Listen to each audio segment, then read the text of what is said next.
नहीं है सुख संसार में, केवल भ्रम है। सच्ची मानिए नहीं है।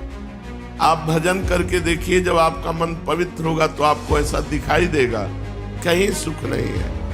अरे उनके अभाग्य है जो रात दिन भोगों में मर रहे हैं, शराब पी रहे, मांस खा रहे, बेविचार नरक भोग रहे।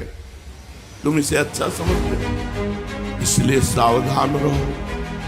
काहू सो प्रेम ना होने पावे, तब प्रभु से प्रेम होगा। अगर किसी से भी प्रेम है तो प्रभु से प्रेम नहीं होगा। प्रभु में अनन्यता। पूज्य राधा बाबा कहते हैं, इनमें ही हमने एक दोष देखा श्री कृष्ण में, ये दूसरिया पसंद नहीं करते। अगर प्रभु से प्रेम तो सिर्फ प्रभु से प्रेम, वाणी से भी किसी के लिए न निकले कि मैं आपसे प्रेम करता हूं, नहीं। यहां कुछ अच्छा लगे ये दुर्भाग्य है। संसार में आपका मन राजी है, ये दुर्भाग्य है। जब प्रभु के सिवा और कहीं मन राजी ना हो तो समझना चाहिए हमारा सौभाग्य उदय हो गया है। कोई पद, कोई वस्तु, प्रतिष्ठा, धन, संपत्ति, यश, कीर्ति, ये सब नरक है। नरक का तात्पर्य ये सब स्वाप्निक है, जिसकी सत्ता ही नहीं है। त्रिकाल में सत्ता नहीं, ना ये पहले था न ये बाद में रहेगा। तो बीच में ये जो भाषित हो रहा है ये नहीं ही है। एकमात्र पहले सत्य परमात्मा था, परमात्मा ही रहेगा और परमात्मा ही है। ऐसा जो भाव में विचरण करते हैं उन्हीं का जीवन धन्य है। और तो सब निरर्थक स्वाप्निक जीवन व्यतीत कर रहे हैं। जैसे स्वप्न निरर्थक होता है, ऐसे उनका जागृत भी निरर्थक ही जा रहा है। इसलिए वृत्तियों को संभालो। एक एक वृत्ति, जैसे महामहिम गोपी मुरारी पादार्पित चित्त वृत्ति, चित्त की वृत्ति श्याम सुंदर के चरणार बिंदों में गोपी जनों की। ऐसे ही जैसे अम्बरीश जी का मन का एक एक संकल्प, सावई मना कृष्ण पदारविंदयो, एक एक संकल्प विकल्प केवल कृष्ण चरणारविंद। ऐसे हमारा प्रिया चरणारविंद में एक एक वृत्ति समर्पित हो, एक एक क्षण भगवान के चरणों में व्यतीत हो। यही सार्थकता है। नहीं तो ना जाने कब रोग आ जाए कोई भयानक, ना जाने कब मृत्यु आ जाए भयानक रूप रख के, हमारा सब मनोरथ चौपट कर दे। ये करना है, ये कर लेंगे, फिर सुखी हो जाएंगे, कुछ नहीं। वर्तमान में जो नाम जप कर रहा है, प्रभु के यश में आनंदित हो रहा है, उसी का जीवन सार्थक है। श्रीपाद प्रबोधानंद जी महाराज वर्णन करते हैं वृंदावन महिमामृत में, प्रोदंचत्पिक पंचमं प्रविलसद वंशी सुसंगीतकम शाखा खंड शिखंडितांडव कलम प्रोल्लासिवल्ली ध्रुवम भ्राजम मंजु निकुंजकम खग कुलैस् चित्रम विचित्रम मृगैर नाना दिव्य सरह सरित गिरिवरम ध्यायामि वृंदावनम। मैं ऐसे श्रीधाम वृंदावन का आश्रय या वास स्वीकार करता हूं जहां पंचम स्वर में कोकिला नाद करती है। प्रिया प्रीतम के यश का गान पंचम स्वर में जहां कोकिला आलाप करती है, जिस धाम में बंसी की सुमोहन तान और भी मधुर संगीत के नाद उच्चारण होते रहते हैं, जिस धाम में प्रत्येक वृक्ष लता मानो नृत्य कर रहे हैं प्रिया प्रीतम को देखकर, जिस धाम में मयूर के समूह तांडव कर रहे हैं, ऐसे कुंज निकुंजों से सुशोभित, ऐसे बहुत प्रकार के पक्षी समूहों से युक्त श्री प्रिया प्रीतम की नित्य विहार स्थली, जहां दिव्य सरोवर, दिव्य पर्वत, दिव्य नदियां, ऐसे मैं वृंदावन का ध्यान करता हूं, ऐसे वृंदावन को नमस्कार करता हूं। स्थूलम सूक्ष्मम कारण ब्रह्म तुर्यम श्री वैकुंठ द्वारिका जन्मभूमि कृष्णस्याथो गोष्ठ वृंदावनम तत् गोप्या क्रीडम धाम वृंदावनान्तः अत्याश्चर्या सर्वतोस्माद् विचित्रा श्रीमद् राधा कुंजवाटी चकास्ति आद्यो भावो यो विशुद्धोति पूर्णस् तद्रूपा सा तादृशोन्मादि सर्वा। सबसे श्रेष्ठ वृंदावन है। कह रहे हैं स्थूल से श्रेष्ठ सूक्ष्म, मृत्युलोक से श्रेष्ठ देवलोक, देवलोक से श्रेष्ठ कारण, कारण ब्रह्मलोक, और ब्रह्मलोक से भी श्रेष्ठ तुरीय ब्रह्म, तुरीय ब्रह्म से श्रेष्ठ श्री वैकुंठ धाम, वैकुंठ धाम से श्रेष्ठ द्वारिकापुरी, द्वारिकापुरी से श्रेष्ठ कृष्ण जन्मभूमि मथुरा गोकुल, इससे भी श्रेष्ठ जहां लालजू अपने सखाओं के साथ गौवें चराते हैं वो गोष्ठ वृंदावन, श्री वृंदावन गोपी वल्लभ, जहां भगवान गोपियों के साथ विविध प्रकार के रास विलास गिरिराज जी की तलहटी पे करना, वो गोपी वृंदावन। और अत्याश्चर्या सर्वतोस्माद् विचित्रा श्रीमद् राधा कुंजवाटी चकास्ति, अतिशय आश्चर्यजनक एवं इन सबसे श्रेष्ठ श्री किशोरी जी का निज महल नवनिभृत निकुंज वृंदावन।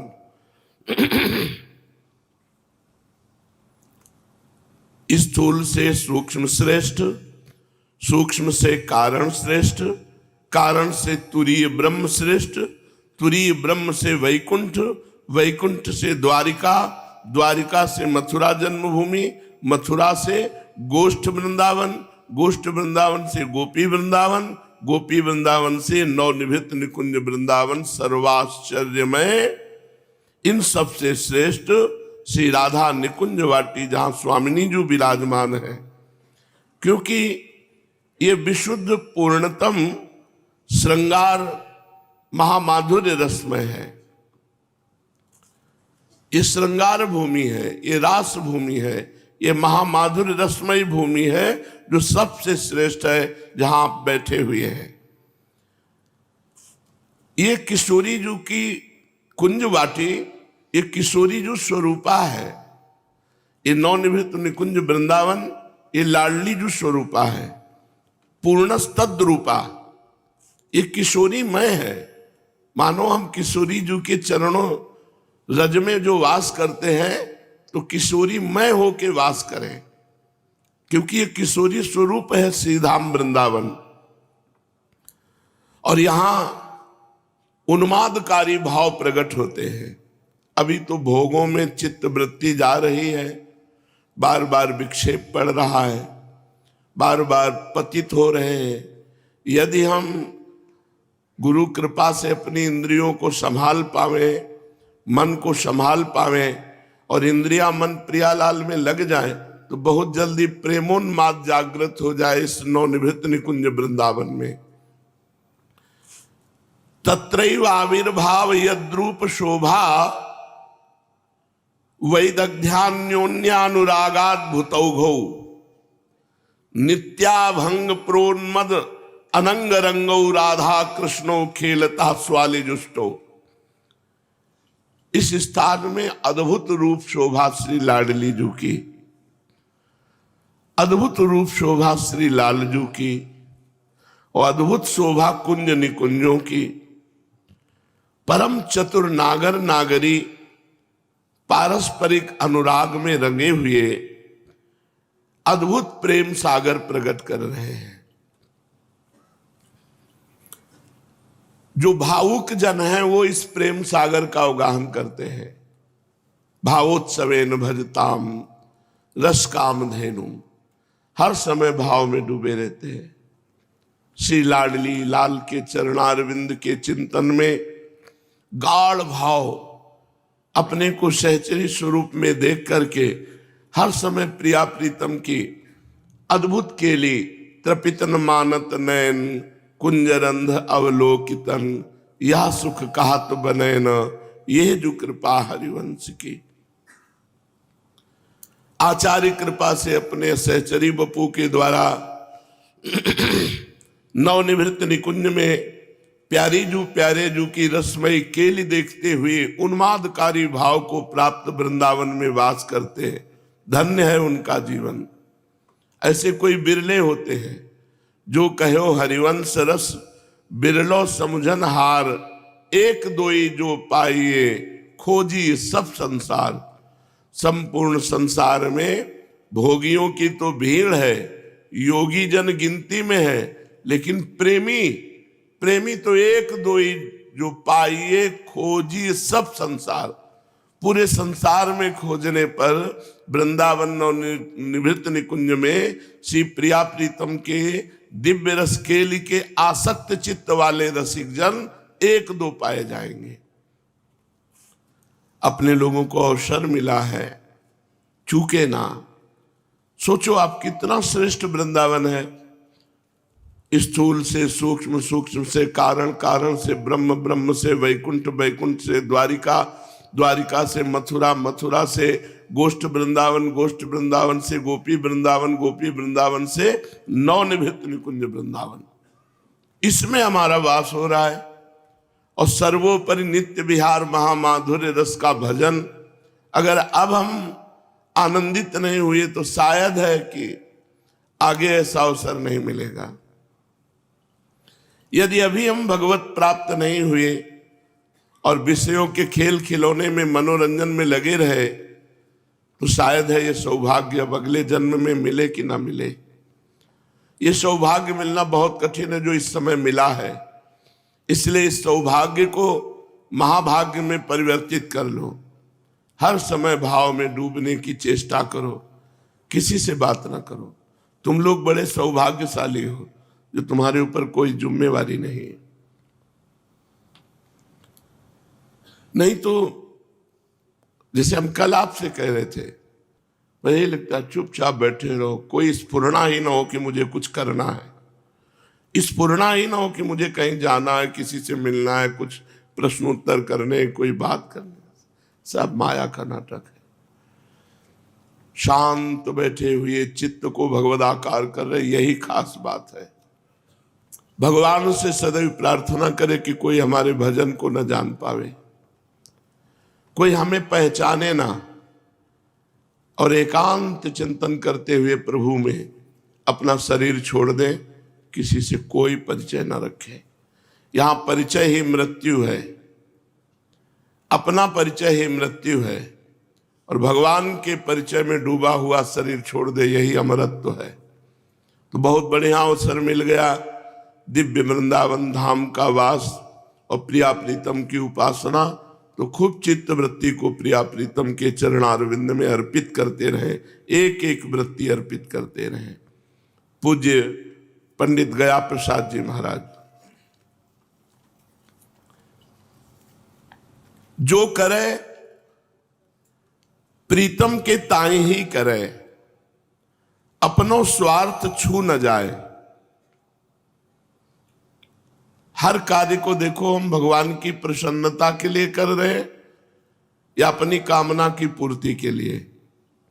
अगर उपासक हो तो कामना की पूर्ति के लिए नहीं, हम भोजन भी कामना पूर्ति के लिए नहीं पाते, प्रसाद पाते हैं कि शरीर स्वस्थ हो, प्राणों का पोषण हो और प्रियालाल की सेवा बने, उनका जस गा सके। इसलिए कोई भी, हम सोच भी जाते हैं तो अपने लिए नहीं, शरीर पवित्र करके प्रियालाल की सेवा में लगाने के लिए। हमारी एक एक चेष्टा प्रभु से जुड़ी होनी चाहिए, अपने स्वार्थ पूर्ति के लिए नहीं। हम स्नान भी करते हैं तो प्रभु के लिए, हम दत्तवन भी करते हैं तो प्रभु के लिए। इसी मुख से प्रभु का जस गाएंगे। मुख शुद्ध रहे, शरीर शुद्ध रहे, इसी शरीर से सेवा करेंगे। जो भी कार्य है वो प्रभु के निमित्त से हो। शरीर की प्रत्येक चेष्टाएं केवल प्रीतम के ताए ही करे, अपनो स्वार्थ छू न जाए।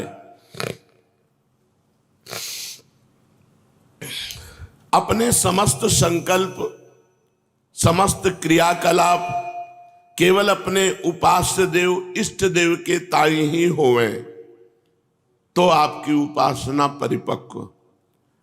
आपकी सारी चेष्टाएं उपास्य देव के लिए हों, अपने लिए नहीं, तो आपकी उपासना परिपक्व। अपने लिए की हुई चेष्टा वासना कहलाती है, प्रभु के लिए की हुई चेष्टा उपासना कहलाती है। यदि उपास्य के ताई ना है के अपने ताई है रहे कोई चेष्टा, तो यही वासना है, यही उपासना में विघ्न है, कपट है, यही आत्मवंचना है। जब तक कपट है तब तक भगवान बहुत ही दूर है। मोहि कपट छल छिद्र न भावा। संत के वचन में अनुभव, करुणा, आचरण को अमोघ बल होए है। तीन बातें ना हो तो बात प्रभाव नहीं डालेगी। अनुभव, करुणा और आचरण की पवित्रता। संतन के वचन में ये तीन बल होए तब वो बात काम करे। स्वयं अनुभव की हुई बात, और दूसरे का मंगल हो ऐसी करुणा भरी बात, और आचरण पवित्र, तो अमोघ बल, तब वो बात जाकर संसार में कल्याण करती है। इसलिए संतों का आश्रय ले। आश्रय की दृढ़ता में कमी होने पर विश्वास में कमी होए है, और विश्वास में कमी सो चिंता प्रवेश कर जाए है। अपनी चिंता, अपनी चिंता होए से भगवान को चिंतन छूट जाए। देखो, संत के वचनों में अमोघ सामर्थ्य है, पर आपकी श्रद्धा की कमी है तो विश्वास की कमी हो जाए। विश्वास की कमी सो अपनी चिंता होने लगे, हमारा कल्याण कैसे होगा। यदि हम संत पर विश्वास रखते हैं तो अपनी चिंता नहीं है ना, गुरुदेव भगवान है, संत भगवान है, उनकी कृपा से हमारा निश्चित कल्याण हो जाएगा। पर जब संत पर हमें अविश्वास हो जाता है तो हमें अपनी चिंता सताने लगती है, और जब अपनी चिंता होती है तो प्राणनाथ का चिंतन छूट जाता है, और प्रभु का चिंतन छूट गया तो फिर परमार्थ का पथिक ही नहीं रह गया। इसलिए चिंता ना हो पावे अपनी। यदि चित्त में निरंतर भगवत चिंतन होवे लगे तो चिंता को प्रवेश करवे को अवसर ही नहीं मिलेगो। इसलिए भगवत चिंतन परायण रहो। भक्ति में बाधक है स्व सुखेच्छा, स्व सुखेच्छा, सुख भोगने की इच्छा। ज्ञान में बाधक है भेद बुद्धि। ये भेद बुद्धि, सुखेच्छा, यही नरक में पहुंचावे है। समस्त साधनन को फल है सुखेच्छा मिट जाए। नहीं है सुख संसार में, केवल भ्रम है। सच्ची मानिए नहीं है। आप भजन करके देखिए, जब आपका मन पवित्र होगा तो आपको ऐसा दिखाई देगा कहीं सुख नहीं है। ये केवल भ्रम है। बड़े दुर्भागी हैं जिनको भोग मिले हुए हैं। बड़े तुम भाग्यशाली हो कि तुम्हें सांसारिक गंदे भोग नहीं मिले। तुम ललचा रहे हो परमार्थ के पथिक होकर गंदे भोगों की तरफ। अरे उनके अभाग्य है जो रात दिन भोगों में मर रहे हैं, शराब पी रहे, मांस खा रहे, व्यभिचार, नरक भोग रहे। तुम इसे अच्छा समझते हो? भगवान, हमको भगवान का भजन मिल जाए, ये बात, भगवान मिल जाए, भगवान का भजन मिल जाए, यही सार्थक वस्तु है। सुखेच्छा मिटाए बिना भक्ति नहीं होती और भेद मिटाए बिना ज्ञान टिकता नहीं। अभेद बुद्धि भगवान से तो ज्ञान सिद्ध, और तत्सुख वासना, प्रभु को सुख देने की भावना, तो भक्ति सिद्ध। मन चंचलता रहित एकाग्र भक्ति सो सुलभ बन जाए। जितनी साधना है सबको फल है, प्रभु से प्रेम हो जाए। तैयार रहो प्रेम में रोने के लिए, तड़पने के लिए। ये आत्मा की भूख है, प्रभु के लिए रोना, प्रभु के लिए तड़पना। यदि ये आत्म भूख नहीं जगाई तो शोक, मोह, क्रोध, विरोध, राग, द्वेष, अहंकार ये जग जाएंगे, ये मार डालेंगे। पूरा जीवन हो जाता है, ये नहीं छोड़ते। भोग ऐसा दलदल है, जब से इसमें फंसा गया तब से आज तक नहीं निकल पाए। बस उसे भोगते रहो, ये लगता है यही अच्छा है, इसी में सुख है। अरे बहुत भगवान बचावे। बड़े बड़े पवित्र ज्ञान वाले भी फंस जाते हैं।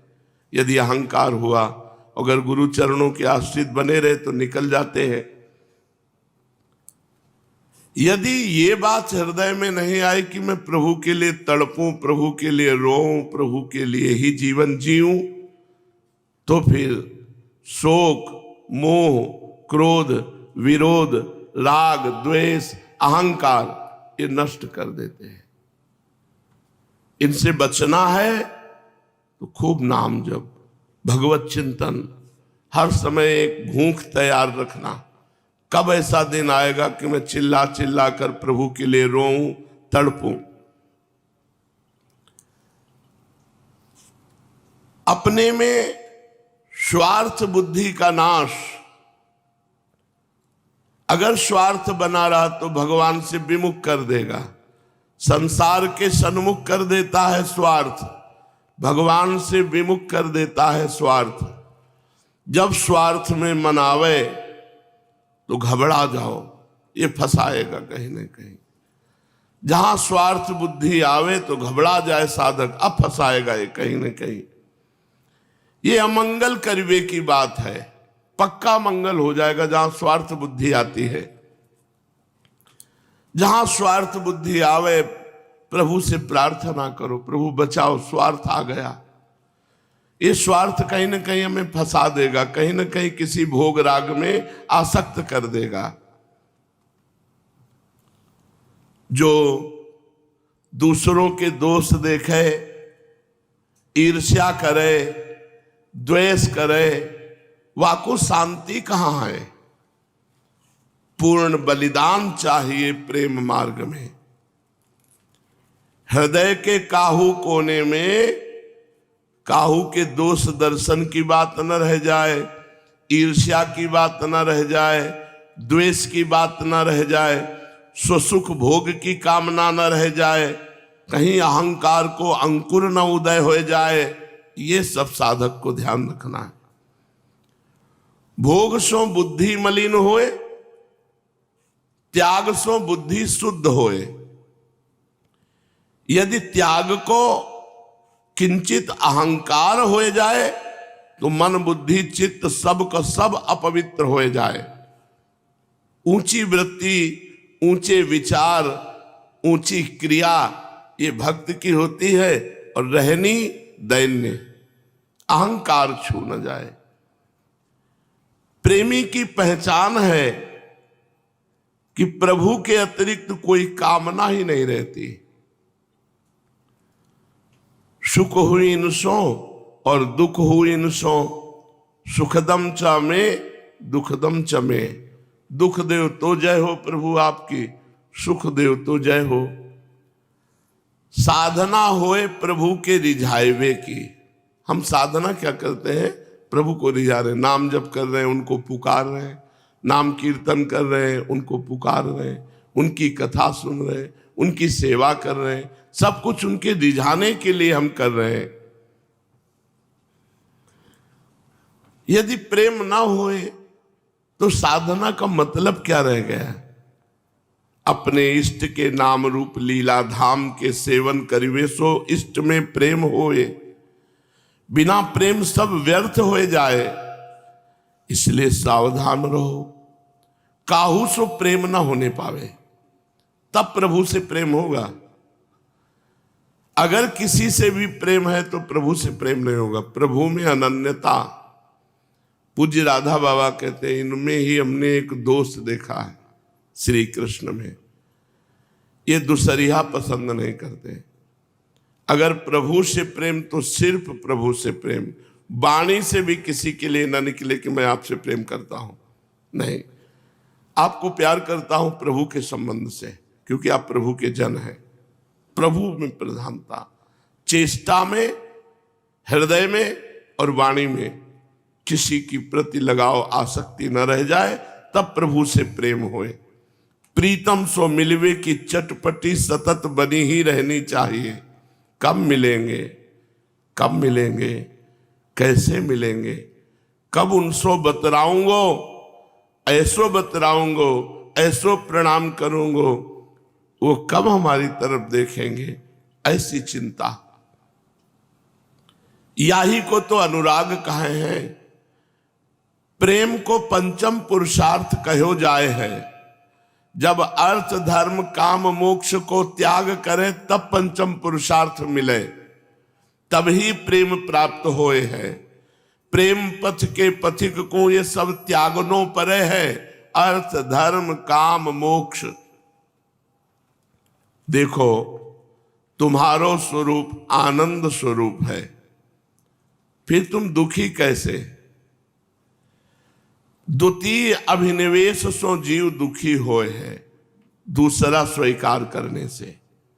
श्री भगवान को छोड़ के और किसी को तो माया, माया माने दुख। तुम्हारो स्वरूप आनंदमय है, तुम्हें किसी और आनंद की जरूरत नहीं है, पर तुम अपने स्वरूप को भूलकर दूसरा कुछ मान लिए, दूसरा स्वीकार कर लिए। यही तुम्हारे दुख का कारण, यही माया है। या कारण जीव दुखी है दूसरों को स्वीकार करके।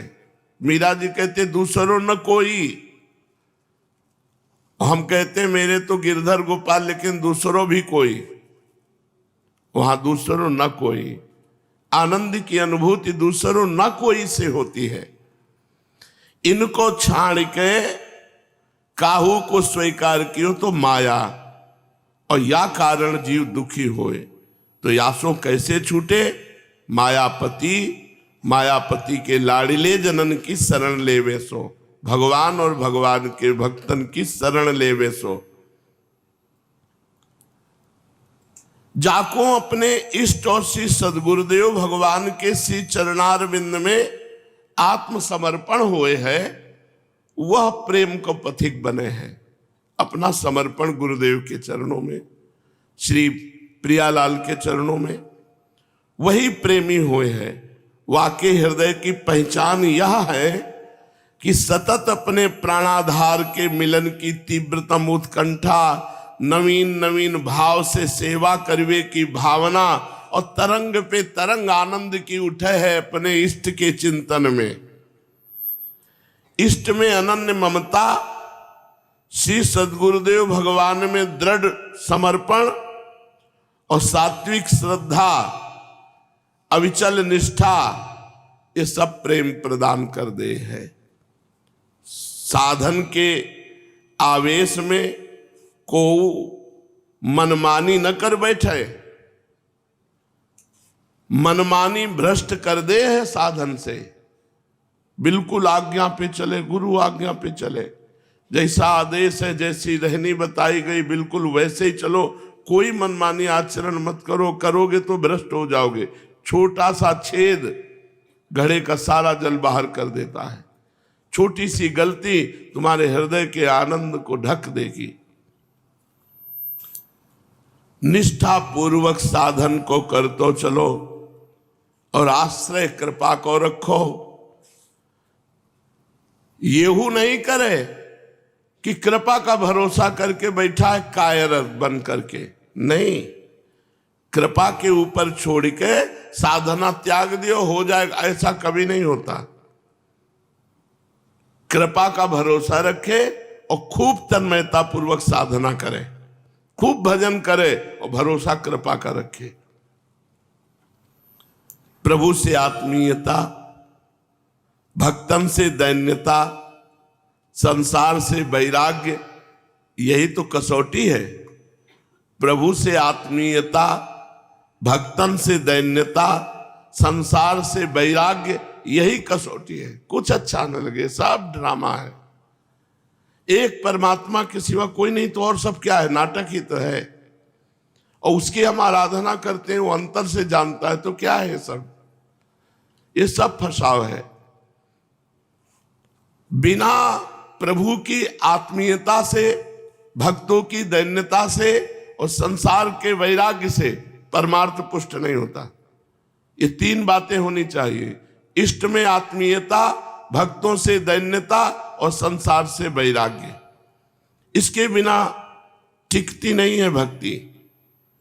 वैराग्य के बिना बोध नहीं होता, दैन्य के बिना भक्ति नहीं होती, आत्मीयता के बिना प्रेम नहीं होता। बहुत सुंदर बातें हैं, पर ये सब बातें तभी आएंगी जब खूब भजन करो।